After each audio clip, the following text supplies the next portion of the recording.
sim, mais uma live no canal. Quarta-feira, dia 25. Essa série de lives que a gente está fazendo desde o começo dessa semana, que vai até a semana que vem. Várias lives voltadas aí com conteúdo para te ajudar a investir melhor e para te ajudar a chegar em R$ 1.000 de renda passiva por mês sem precisar trabalhar mais horas para isso. Bom demais, né?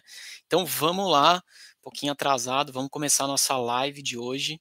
Hoje o assunto que a gente vai falar basicamente é sobre ainda fundos imobiliários, mas a gente vai ser mais específico. A gente vai falar sobre os 5 melhores fundos imobiliários na minha visão para se construir uma renda passiva mensal recorrente, considerando, obviamente, o cenário atual que a gente tem encontrado de investimento, o cenário atual de Selic, de inflação e assim por diante. Eu sou o Lucas, sou fundador aqui do canal Pequeno Investidor e bora começar a nossa live. Bom, dando um contexto aqui básico, a gente vai falar sobre fundos imobiliários, então só para contextualizar todo mundo, fundos imobiliários são uma excelente ferramenta para quem está buscando renda passiva recorrente, ou seja, para quem está buscando receber aí dividendos de forma recorrente todos os meses nas nossas carteiras de investimento. Isso porque a grande maioria dos fundos imobiliários, eles pagam dividendos todos os meses. Eles têm, né, uma obrigatoriedade por lei de distribuir 95% do lucro aferido dentro do semestre para que esse lucro seja de fato distribuído dentro do semestre. Então, os fundos imobiliários, no limite, eles poderiam distribuir tudo, por exemplo, no mês de junho ou tudo no mês de dezembro. Mas, como uma boa prática do mercado e como a grande maioria dos investidores de fundos imobiliários são investidores de pessoas físicas, essa questão de distribuir dividendos mensalmente torna mais atrativo esse tipo de investimento. Então, é uma praxe do mercado aí de fundos imobiliários fazer essa distribuição mensal, beleza? E assim que você compra uma cota desse fundo imobiliário, pelo menos uma cota de qualquer fundo imobiliário, você já tem direito a receber esses dividendos no próximo mês. Provavelmente você já vai receber aí alguma graninha de distribuição deles. Tá bom? A gente tem basicamente aqui no mercado dois tipos de fundos imobiliários: os fundos imobiliários de tijolo, que são aqueles fundos imobiliários de fato de imóveis físicos, salas comerciais, escritórios, hospitais, hotéis, galpões logísticos e vários outros exemplos, e os fundos imobiliários de papel, que na verdade fundo imobiliário de papel é o nome que se dá para aqueles fundos imobiliários que investem em dívidas imobiliárias, através do termo conhecido como CRI, os certificados de recebíveis imobiliários. Então, esse fundo de papel, tecnicamente, ele não tem um imóvel físico, não é dele, não é do gestor e nem dos cotistas desse fundo, mas ele empresta dinheiro para pessoas, empresas aí que estejam fazendo algum tipo de investimento ou construção ou até compra, né, uma aquisição de imóveis, terrenos, construção de hotéis e assim por diante, tudo relacionado a imóveis. Beleza?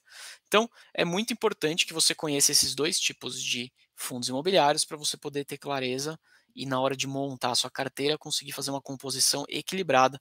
Cada um deles tem alguns prós e contras, alguns riscos e algumas vantagens aí competitivas que é bacana você ter esse domínio. Tá bom? Outro ponto que eu gosto bastante de reforçar quando a gente fala sobre fundos imobiliários é que, como a gente acabou de ver, né, fundos imobiliários distribuem pelo menos 95% dos lucros em forma de dividendos. Imagina o seguinte: o gestor não tem capacidade de formar muito caixa para realmente comprar novos imóveis só com esses 5% que resta, só com esses 5% que ele de fato consegue manter em caixa. Então, imagina que se você é uma empresa e você praticamente todo o lucro que você gera, você distribui para os sócios, ou seja, para os cotistas, dificilmente você vai conseguir investir nessa empresa e fazer com que a empresa cresça. E no final, a valorização das ações ou das cotas, na verdade, ele é um reflexo de um crescimento, de uma expectativa de crescimento de resultado futuro. Se o fundo imobiliário, então, distribui praticamente todo o lucro dele, é muito difícil que ele consiga comprar novos imóveis ou que ele consiga comprar novas dívidas imobiliárias. Por esse motivo, que a gente enxerga, né, que as cotas dos fundos imobiliários elas acabam não variando tanto assim de mês a mês. Quando a gente compara a volatilidade, ou seja, em outras palavras, esse sobe e desce dos fundos imobiliários com a volatilidade das ações, historicamente, aí na última década, os fundos imobiliários se mostraram menos voláteis, com menos sobe e desce nas cotações. Eu estou te falando isso porque você precisa entender essa dinâmica de mercado para quando você acompanhar as cotações do seu fundo imobiliário, você primeiro não ter uma expectativa de que você vai comprar uma cota de um fundo imobiliário e ele vai se valorizar um monte num curto espaço de tempo. Isso não vai acontecer justamente porque ele não consegue acumular lucro e reinvestir no próprio fundo imobiliário. Ele distribui isso em forma de dividendos. E aí então você conecta com a melhor e mais correta forma de você acompanhar se aquele investimento no fundo imobiliário está sendo positivo ou não, que é você acompanhar o crescimento dos dividendos ao longo do tempo, no mês a mês. Beleza? Claro, você pode até falar, pô, mas Lucas, como é que então o fundo imobiliário cresce? Bom, basicamente ele cresce quando ele emite novas cotas. Você já deve ter ouvido falar aí, se você conhece, já investe um pouco em renda variável, sobre o termo subscrição. Esse termo subscrição nada mais é do que um dispositivo que os administradores e gestores dos fundos imobiliários têm de emitir novas cotas e captar mais dinheiro para o fundo. E o grande objetivo dessa captação de mais dinheiro é, eventualmente, você expandir o patrimônio do fundo, comprar outros imóveis ou ainda comprar outros tipos de dívida. Beleza? Bom, essa daqui foi a introdução, então, sobre fundos imobiliários, para que todos vocês pudessem acompanhar a próxima aula aqui, que a gente vai ter os próximos minutos juntos, e conseguisse entender de fato essa dinâmica. Antes da gente entrar, quais são os 5 fundos imobiliários que, na minha carteira e na minha visão, me ajudam muito a conseguir compor uma renda passiva de R$ 1.000 por mês, eu quero só deixar um recadinho para vocês. Essa semana e a próxima a gente está fazendo uma série de lives, todos os conteúdos gratuitos, para que vocês consigam também conhecer diferentes tipos de conteúdo e consigam ajudar nessa sua jornada e caminhada para a construção da sua renda passiva. E eu faço aqui um convite, reforço esse convite, que entre os dias 6 e 10 de junho a gente vai ter a semana do Plano 1K. E é nessa semana que eu vou contar quais são os principais segredos e as principais etapas que eu segui para conseguir construir a minha renda passiva, que supera aí R$ 1.000 por mês, sem eu ter que trabalhar mais por isso. Então, se você quiser se inscrever e participar da semana do Plano 1K, se você estiver assistindo no YouTube, o link está aqui embaixo na descrição do vídeo. Se você estiver aí no Instagram, está na bio do perfil. Beleza? Bom, vamos falar então agora dos 5 fundos imobiliários que, na minha visão, são bem estratégicos, tá? Na minha carteira eles fazem bastante diferença. O primeiro deles aqui que eu separei para a gente falar é o REC-R11. REC-R11 é um fundo imobiliário de papel. Ele é um fundo, então, que trabalha basicamente com dívida, né, emprestando aí esse dinheiro para que outras empresas e pessoas consigam fazer os seus empreendimentos relacionados a imóveis. E ele é um fundo imobiliário considerado de médio para alto risco. Por que que eu estou te falando isso? Porque ele é um fundo imobiliário, então, que tem CRIs de maior taxa, o que é bom do ponto de vista de retorno, mas tem um risco maior, visto que se você está cobrando uma taxa maior e tem alguém do outro lado que aceita pagar essa taxa, quer dizer que a pessoa não está conseguindo um crédito mais barato do que aquele. Senão, ela não ia pagar uma taxa mais alta, ela ia conseguir fazer uma negociação melhor para ela, cliente. Então, se ela aceitou pagar, é porque provavelmente ela não tem um crédito assim na primeira linha. E aí por isso que a gente fala que esses fundos imobiliários, tipo REC R11, são fundos imobiliários chamados e considerados como high yield. São fundos de maior retorno e maior risco. Esse é um fundo imobiliário que tem um patrimônio líquido de 2,3 bilhões. Bilhões, você não entender errado, de reais. Então é um fundo bem gigante do mercado. Ele atualmente está sendo negociado com um P sobre VP, né, um preço sobre valor patrimonial, de 1,05. O que isso quer dizer em outras palavras? Que se você comprasse uma cota hoje, do REC R11, você estaria pagando um ágio de 5%. Esse ágio, na verdade, é como se você estivesse, então, comprando uma moeda de R$ 1, pagando R$ 1,05. Você está aceitando pagar um pouco mais caro do que de fato vale aquele fundo imobiliário. Isso é uma dinâmica relativamente normal para fundos imobiliários de papel, principalmente. E ainda mais nos últimos meses, que esses fundos imobiliários de papel têm conseguido entregar rendimentos relativamente altos aí, acima da média do mercado, tá? Então, 1,05 tem sido um P sobre VP mais ou menos parecido com o que esse fundo vem negociando nos últimos meses, não está muito fora. Esse é um fundo imobiliário que tem uma taxa ali somando entre taxas de administração, de gestão e assim por diante, de 1,20%. É uma taxa que não é uma das taxas mais baixas, mas também não é uma taxa abusiva, é uma taxa relativamente normal para fundos imobiliários de papel. Fundos imobiliários de tijolo, uma taxa de 1,2% já é alto, tá? Fundos imobiliários de tijolo, a gente vai ver alguns exemplos aqui, que normalmente as taxas são menores. Esse fundo imobiliário, o REC R11, ele pagou um dividend yield de 14,5% nos últimos 12 meses. Então você pode ver que é um dividend yield alto. A gente está falando de quase 1,1% ao mês, que é bastante atrativo, mesmo considerando investimentos aí de renda fixa e outros investimentos também de renda variável. E esse fundo imobiliário, o REC R11, ele tem como principal estratégia investir em dívidas, em CRIs, certificados de recebíveis imobiliários. Então, eu gosto de dizer que o REC R11 ele é um fundo imobiliário de papel raiz. É aquele fundo imobiliário que, de fato, a maior estratégia dele é o CRI, e quando você olha o portfólio desse fundo, 94% do fundo imobiliário, deste fundo imobiliário, é composto de fato de CRIs, o que é ótimo. Pô, se o gestor se predispôs a trabalhar com os CRIs e com dívida, então que a maior grande parte, para não dizer praticamente todo o patrimônio, esteja alocado no que o gestor está disposto a negociar e colocar como principal estratégia. E a gente tem também o resto, aí, esses 6% do patrimônio do fundo, dividido em caixa, dividido em outros fundos imobiliários, mas, putz, de verdade é cacareco, tá? O importante aqui é que ele é um fundo imobiliário de papel raiz. Esse é um fundo, né? Quando a gente olha para todos os CRIs do REC R11, a gente encontra 77% desses CRIs atrelados a indexador do IPCA, da inflação. Isso é ótimo se você busca proteger o seu investimento contra a alta da inflação. Se a gente tem um fundo imobiliário com a principal estratégia de investimento em CRIs e 77%, como é o caso do REC-R, está atrelado ao IPCA, cara, se o IPCA sobe, se a inflação sobe, os seus rendimentos também vão subir.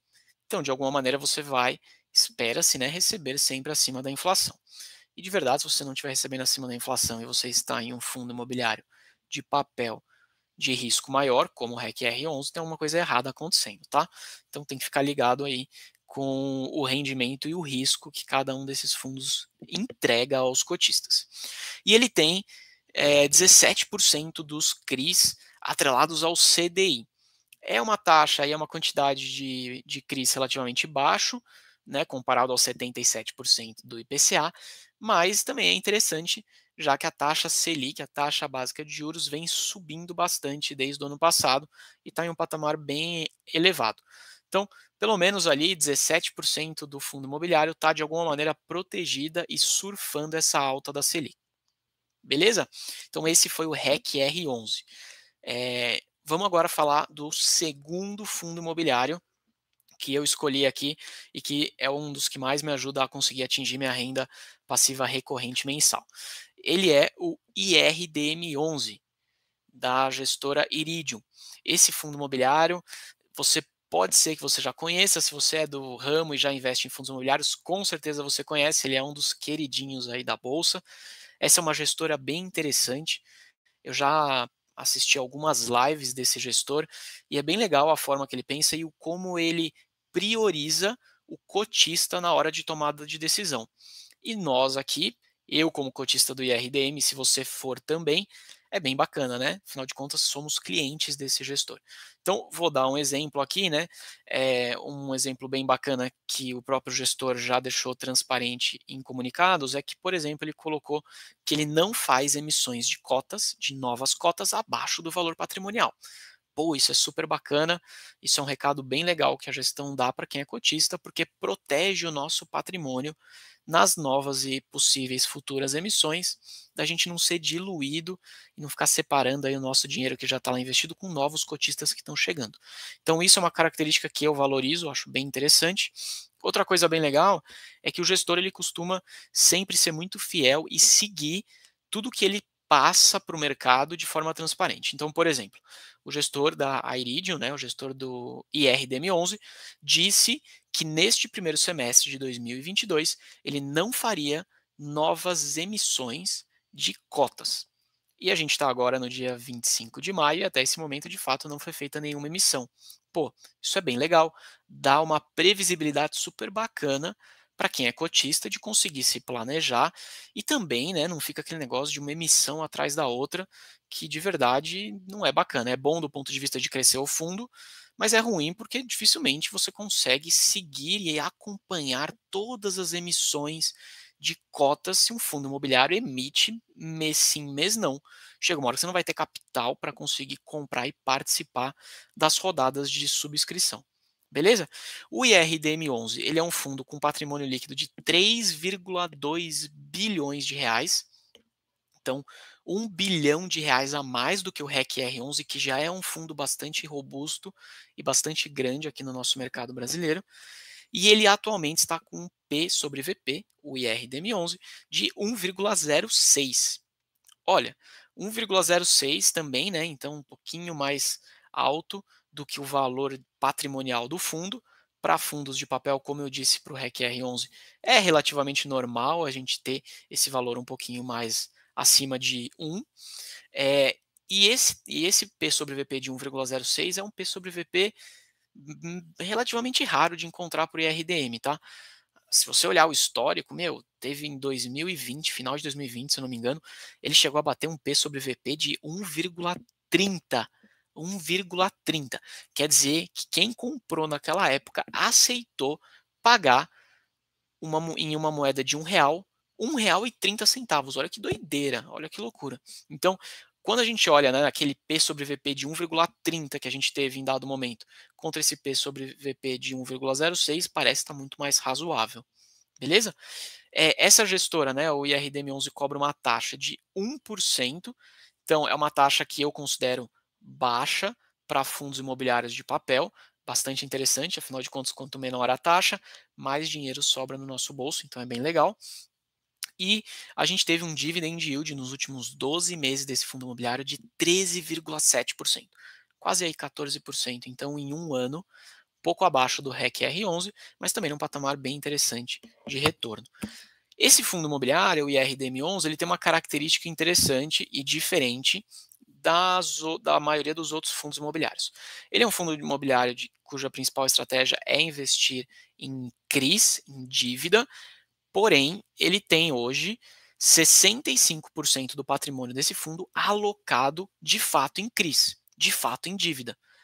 Os outros 25%, na verdade mais, né, mas 25% do patrimônio está alocado em outros fundos imobiliários. É como se ele fosse um FOF, um fundo de fundos. Isso daqui é bom e ruim ao mesmo tempo.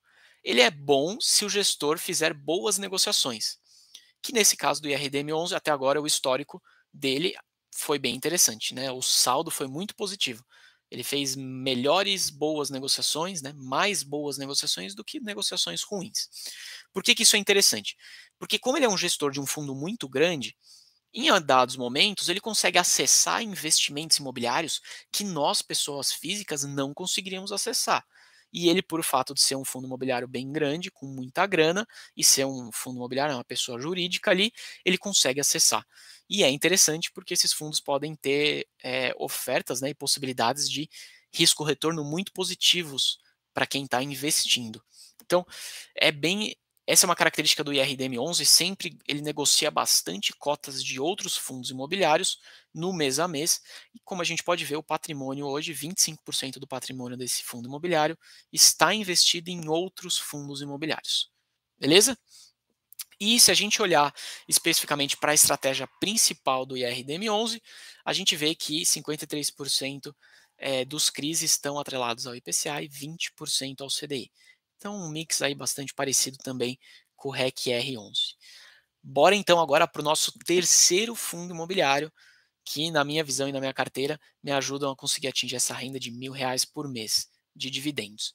O meu terceiro fundo imobiliário escolhido aqui foi o XPLG11, fundo imobiliário de tijolo e especificamente do segmento de logística. Esse fundo imobiliário ele tem um patrimônio líquido de 3 bilhões de reais, então também um patrimônio bem parrudo, e o P sobre VP dele hoje, que é uma das métricas de valuation, está em 0,85. Fazendo aquela comparação e aquele exemplo, é como se você estivesse comprando uma moeda de R$ 1, pagando 85 centavos. Tem um desconto, então, no preço que a cota está sendo negociada no mercado secundário versus o quanto que todos os ativos desse fundo imobiliário estão de fato valendo, né? Se a gente fosse vender esse fundo imobiliário inteiro hoje. Então tem aí um desconto. A taxa de administração desse fundo imobiliário está em 0,95%. Então, como eu acabei de te contar, fundos imobiliários de tijolo, normalmente as taxas são menores do que fundos imobiliários de papel. A gente viu no REC R11 que a taxa está em 1,2%, no IRDM está em 1%, e no fundo imobiliário aqui do XPLG11, que é um fundo imobiliário de tijolo, está em 0,95% do patrimônio. Fundos imobiliários de tijolo não entregam no curto prazo, né, um rendimento tão alto quanto de papel, ainda mais nesse momento de inflação alta. Então, o dividend yield do XPLG11 nos últimos 12 meses está em 8%, 7,94%, quase 8%. É um dividend yield relativamente interessante se você considerar que você está investindo em um imóvel, se você considerar que você tem de fato ali um prédio, um patrimônio, e ao longo do tempo ele tende a se valorizar também. Se a gente fizer uma comparação aqui, dificilmente você, se tiver um imóvel, você no seu nome ali, alugando para um inquilino, seja um apartamento, qualquer que seja esse imóvel, dificilmente se você alugar esse imóvel, você vai conseguir uma taxa aí no ano de 8%. Isso não deve acontecer, é mais difícil. E além disso, né, os fundos imobiliários têm os seus dividendos isentos de imposto de renda, enquanto que os aluguéis dos imóveis físicos você pode sim recolher imposto, tá? Então, esses 8% ele parece menor, né? Ele é de fato menor do que fundos imobiliários de papel, mas 8% é uma taxa relativamente aí interessante para fundos imobiliários de tijolo, tá? Além disso, esse fundo, XPLG11, ele é um fundo que tem 13 ativos na carteira dele, então é um fundo bem diversificado e está distribuído em 6 estados diferentes.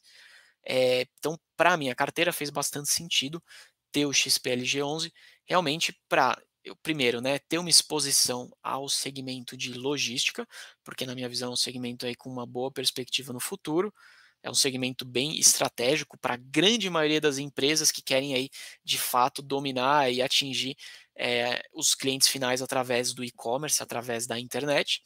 Então esse segmento de logística é chave, e o XPLG11 tem imóveis bem interessantes. Para minha carteira fez bastante sentido colocar cotas desse fundo imobiliário. Esse é um fundo imobiliário que, quando a gente olha todos os contratos dos inquilinos dele, a gente tem 57% desses contratos, então quase 60% desses contratos reajustados pelo IPCA, que é muito bom para nos proteger contra a inflação, e os demais, aí, quase 40%, reajustados pelo IGPM, que também é um índice que mede uma inflação mais ampla.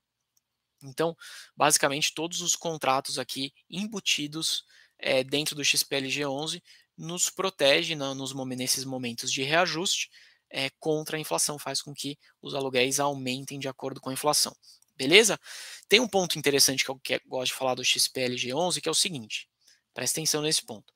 O XPLG11, quando a gente compara com outros fundos imobiliários do mesmo segmento, ele tem uma vacância um pouco maior do que os demais. No curto prazo, ter uma vacância maior a princípio não é bom, né? Porque você não está recebendo de fato o aluguel, não tem ninguém ali usando aquele espaço e te pagando aluguel por isso. No médio e longo prazo já é mais interessante, porque quer dizer que existe um potencial já ali pronto, você já tem um imóvel vago esperando para um novo inquilino entrar. A partir do momento que você conseguir locar essa área, automaticamente você já vai ter uma elevação, um aumento na receita do fundo imobiliário. E quando você tem um aumento na receita do fundo imobiliário, por consequência, você deve ter sim um aumento nos lucros.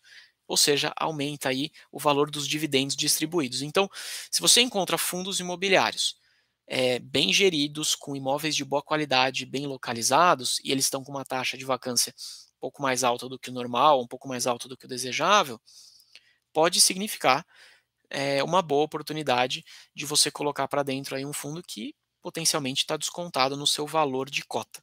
Beleza? Esse foi o XPLG11. Vamos agora para o nosso quarto fundo imobiliário. E esse é um fundo imobiliário que eu coloquei na minha carteira recentemente. Ele é um fundo imobiliário que é o PVBI11. PVBI11 é um fundo imobiliário também de tijolo.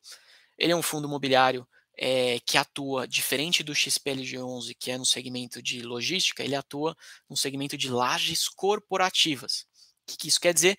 Basicamente, ele tem prédios de escritórios e ele aluga essas salas comerciais para empresas ali poderem reunir seus funcionários e trabalhar. O que esse segmento é um segmento bem polêmico, né? Porque aí, como é que vai ser a história do home office? Qual é o futuro desse segmento? É um segmento um pouco polêmico, mas é um segmento que nesse momento está apresentando várias oportunidades, justamente porque as pessoas estão meio com dúvida do que vai ser ele no futuro e estão exageradamente, na minha visão, batendo nos fundos imobiliários do setor de escritórios, de lajes corporativas. O PVBI11 tem uma característica especial que eu gosto dele, que ele tem imóveis muito bons, são imóveis top de linha, são imóveis super modernos, novos, o que é bom, né? Afinal de contas, o imóvel novo, teoricamente, você não vai precisar reformar tão cedo, não vai precisar gastar dinheiro ali na reforma, é basicamente ali a manutenção do dia a dia. E esses imóveis, eles estão localizados em áreas premiums da cidade de São Paulo. E essas áreas premiums, né, por serem áreas mais buscadas e áreas mais pesquisadas pelas empresas, costumam ter taxa de vacância menor e mais poder de negociação para que, de fato, os aluguéis sejam benéficos para quem é cotista, né? Por consequência, para que os aluguéis gerem mais dividendos para a gente. O PVBI11 é um fundo imobiliário relativamente novo, eu adicionei ele na minha carteira recentemente. Ele tem um patrimônio de 990 milhões de reais, então está quase na casa do bilhão, ainda não chegou lá. E ele tem hoje um P sobre VP, que é uma das métricas de valuation, uma das métricas, veja só, que não é a única e você não deve tomar uma decisão de compra ou venda baseado num único indicador, como P sobre VP, mas é uma referência bacana para você ter. O P sobre VP desse fundo imobiliário está em 0,94. A taxa dele cobrada por esse gestor está na casa de 1%, então, para mim, é a taxa limite ali para um fundo imobiliário de tijolo, mas como ele tem ali imóveis muito bons e a gestão parece estar fazendo um ótimo trabalho, tudo bem também remunerar bem quem faz um bom trabalho, não é o fim do mundo, né? E o dividend yield desse fundo imobiliário nos últimos 12 meses está na casa de 7,2%. Então o dividend yield é um pouco a mais abaixo do XPLG11, mas acima de 7% ainda. Ele é um fundo menor pela questão do patrimônio, ele tem em carteira hoje 4 ativos e está distribuído em um único estado, especificamente na cidade de São Paulo. Então, esse é um fundo imobiliário que não é tão diversificado geograficamente e também não é tão diversificado do ponto de vista de ativos. Pelo menos até aqui, tá? Pode ser que no futuro esse fundo imobiliário, PVBI11, que o gestor venha a, quem sabe, fazer novas aquisições e adicionar novos prédios, novos imóveis no portfólio. Esse fundo imobiliário, ele atualmente tem 61% dos contratos atrelados ao IPCA e 29% atrelado ao IGPM. Então, também todos os contratos protegem aqui nós cotistas contra o aumento da inflação, protege a nossa grana investida contra a inflação, que é ótimo, né? Ainda mais quando a inflação está alta do jeito que está. O quinto fundo imobiliário que eu separei aqui também é um fundo imobiliário que entrou na minha carteira recentemente. Ele é um fundo imobiliário que tem uma característica diferente. O nome dele é o URPR11, fundo imobiliário da Urca. Ele é um fundo imobiliário de alto risco. Então, de todos da minha carteira, esse fundo imobiliário é o que tem maior risco embutido. Por quê? Porque basicamente ele trabalha, é um fundo imobiliário de papel que trabalha com dívidas de menor nota, ou seja, de menor qualidade. Isso quer dizer, como a gente conversou lá no início do REC R11, imagina que a dinâmica é a mesma com uma pessoa física, né? Se você está com um crédito ruim, se você tem uma nota ruim de crédito, se você está devendo no banco, qualquer coisa assim, quando você vai pegar um novo financiamento, você não vai conseguir uma taxa tão boa, justamente porque você tem um risco maior embutido. No fundo imobiliário, a dinâmica é a mesma.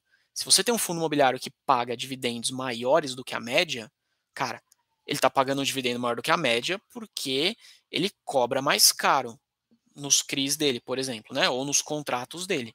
Se ele cobra mais caro e alguém aceitou pagar mais caro por isso, quer dizer que esse alguém não conseguiu nada mais barato do que aquilo. Então, é um ponto importante para você levar em consideração. Se o fundo imobiliário volta e entrega um dividendo mais alto, você precisa estudar a fundo para entender qual que é o tamanho do risco desse fundo imobiliário. O RPR11 ele é um fundo imobiliário considerado de maior risco, por isso também a gente espera que ele entregue um retorno maior. Eu coloquei ele na minha carteira para compor aí, né, colocar uma pimentinha na minha carteira a mais, mas ele também não tem uma relevância muito grande, é uma participação pequena, tá? O RPR11 ele é um fundo imobiliário pequeno e novo, ele tem 550 milhões de reais de patrimônio, mas nesse momento ele está em fase final de emissão de novas cotas. Ele, se eu não me engano, ele deve praticamente dobrar de tamanho, ele deve chegar perto de 1 bilhão de reais em patrimônio. Então é um fundo que está crescendo relativamente rápido. Além disso, o P sobre VP dele está em 1,12. Então, dos fundos imobiliários que a gente conversou aqui nessa live de hoje, você vê que esse é o fundo imobiliário que tem o P sobre VP mais alto, tá bom? Ele tem uma taxa de administração de 1,2%, então já é uma taxa igual do REC R11, é uma taxa que eu considero já ali no limite de uma taxa aceitável para fundos imobiliários, mas quando a gente olha a questão do dividend yield dele, a gente vê que de fato esse risco está entregando um retorno, ou pelo menos nos últimos 12 meses entregou, já que o dividend yield dele foi de 19,6% em 12 meses. Quase 20% de dividend yield. Claro que dividendos passados não significam que esses dividendos futuros vão se repetir, mas é uma referência para você entender o perfil de risco do fundo imobiliário. E ele também nos protegeria contra a inflação, basicamente 88% dos contratos estão amarrados ao IPCA, tem o IPCA como indexador de reajuste, e 12% o IGPM. Beleza? Um ponto aqui importante, tá? Você precisa, a minha dica aqui de ouro é a seguinte: você precisa entender o ciclo de mercado que a gente está passando. Então, se a gente está num ciclo de mercado de taxa Selic alta, a gente consegue encontrar fundos imobiliários normalmente de tijolo com desconto maior, apanhando bastante do mercado, justamente porque uma parte da grana que estava em fundo imobiliário e imóvel acaba migrando para investimentos de renda fixa. Se a taxa Selic está alta, esses investimentos de renda fixa ficam mais atrativos. Então, por esse motivo, a gente vê que fundos imobiliários de tijolo, tem muito fundo imobiliário de tijolo sendo negociado a preços bem baixos, comparado aí com o seu patrimônio, comparado também com a expectativa de dividendo, comparado com o seu histórico de patamar de negociação. Todas as esferas que a gente olhar aqui, a gente vê que fundos de tijolo estão, no geral, bastante descontados. Já os fundos imobiliários de papel não estão no mesmo nível de desconto quanto os de tijolo. Esses fundos imobiliários de papel têm entregue um rendimento alto, porque a gente tem uma inflação rolando solta muito alto, mas a gente deve em algum momento ver essa inflação começar a cair. Se os fundos imobiliários de papel se beneficiam de inflação alta para entregar maiores dividendos, em algum momento no futuro a gente deve ver essa inflação diminuindo, então, por consequência, os rendimentos dos fundos de papel devem, no médio prazo, começar a cair um pouco, ou ainda parar de crescer tanto quanto eles vêm crescendo. Então, é isso, esse ponto aqui eu tô refraseando ele e reforçando ele, que ele é importante, para que você não pague não pague caro por cotas de fundos imobiliários, muito menos os de papel. Se você pagar caro nessas cotas e de fato a inflação começar a reduzir, e nesse momento a gente deve encontrar fundos imobiliários de papel passando a pagar menos dividendo. Se você pagou caro na cota e as cotas se desvalorizarem, você tem uma chance aí de perder dinheiro na questão do valor da cota, tá? Então, para tudo na vida é importante a gente sempre tentar pagar o mais barato possível. Para fundos imobiliários de papel, nesse momento, eu vejo isso como mais essencial e mais importante ainda. Já para os fundos de tijolo, a gente passou aqui que tem muita oportunidade interessante. Os dividendos, quando a gente olha nominalmente, não estão tão alto quanto de papel, então a galera está meio que ignorando esses fundos e a gente está conseguindo comprar bons ativos, ativos top de linha, pagando menos. Que de verdade, ao longo do tempo, essa distorção tende a sumir, né? Ao longo do tempo, as coisas tendem a ir para os valores justos delas. Beleza? Na minha carteira, o REC R11, aqui só para compartilhar com vocês aqui um pouquinho da minha história, na minha carteira, o REC R11, ele foi o primeiro fundo imobiliário que eu comprei, foi lá em 2018. Eu demorei para começar a investir em fundo imobiliário. Eu comecei a investir por ações, o que é um pouco doido, tá? Porque normalmente, como os fundos imobiliários eles são menos voláteis, têm menos sobe e desce do que ações, é muito comum que os investidores iniciantes comecem na renda fixa através de fundos imobiliários para ir se acostumando aí com esse sobe e desce das cotações. Eu comecei por ações e aí eu fui para os fundos imobiliários só em 2018 e o primeiro fundo que eu comprei foi o REC R11. Na época ele nem se chamava REC R11, ele se chamava UBSR 11, era outra gestora que fazia esse papel, né, de gerir o fundo, e aí no meio do caminho trocou essa gestora e foi um fundo que eu fui seguir aportando e colocando aí uma parte maior do meu patrimônio nele, é um fundo que eu gosto bastante. Depois dele, do REC R11, eu fui para o XPLG 11. Então, eu comecei com um fundo imobiliário de papel, depois eu fui para um fundo imobiliário de tijolo e do segmento de logística. Como eu disse, é um segmento que eu curto bastante, justamente pelas perspectivas futuras, e também é bom ter um mix ali, né, mesclar investimentos em papel e tijolo, porque os riscos deles são relativamente diferentes. Então, se acontecer alguma coisa errada com um, você tem o outro para segurar a sua carteira, não vai machucar demais ali no caso de, por exemplo, uma desvalorização maior de mercado ou qualquer coisa que a gente não consegue nem imaginar que pode acontecer. E aí, recentemente, as duas últimas compras que eu fiz de fundos imobiliários foi o PVBI 11 e o RPR 11, que a gente comentou agora há pouco.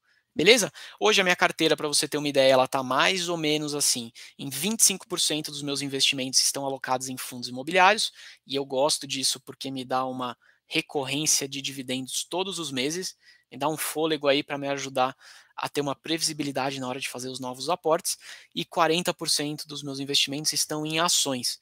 Então, se a gente somar aí, dá praticamente 65% dos meus investimentos em renda variável, os demais ali estão distribuídos em outros tipos de investimento. Beleza? Essa daqui é a minha carteira, é dessa forma que eu compartilhei aqui na live de hoje um pouquinho de como que eu consigo chegar nos R$ 1.000 e superar essa marca de R$ 1.000 de dividendos por mês, né, sem eu ter que trabalhar mais horas por isso. Esses dividendos são a minha renda passiva, ou seja, aquela graninha que a gente ganha enquanto a gente dorme, tá bom? Eu vou reforçar aqui o convite, entre os dias 6 e 10 de junho vai rolar a semana do Plano 1K. É uma semana em que eu vou dar ali aulas totalmente gratuitas e online para você entender melhor os primeiros passos e a melhor estratégia para você começar a construir também a sua renda passiva que supere os R$ 1.000 por mês em dividendos, tá bom? Espero que você tenha gostado da live de hoje. Fica ligado, amanhã não tem live, mas sexta-feira a gente está de volta e sábado tem live também, hein? Então aqui na semana maratona, semana do Plano 1K. Um grande abraço, espero vocês na sexta-feira. Valeu, gente!